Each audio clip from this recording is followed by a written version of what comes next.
Ayan po. Ayan, kasama po yung mga nyug na yan. So, 1 hektarya po ito. Ayan.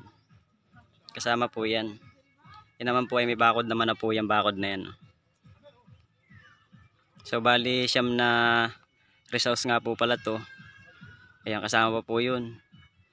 Ayan, may liguan naman po tayo dyan. Ayan. Ang nyug po nito ay mga 100 po ang nyug nito. Ayan. Yung makasama po yung mga nyug na 100 piraso po siya. So ito po naman ng mga ganito ay 9 na pitak po yan. Ay 9 na piraso yung ganito niya. Ayan ito. Ayan, may pagkaririnta, may kasama medyo okay. Ito, pinaririntaan niya kada isang ano niya 1.5. Isang ganito. So kompleto naman yan. May kuryente, may 1 kwarto. Kasama sa renta medyo okay.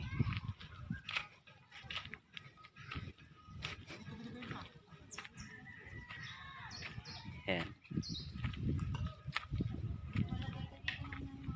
Nandun, sinundo ko pa doon sa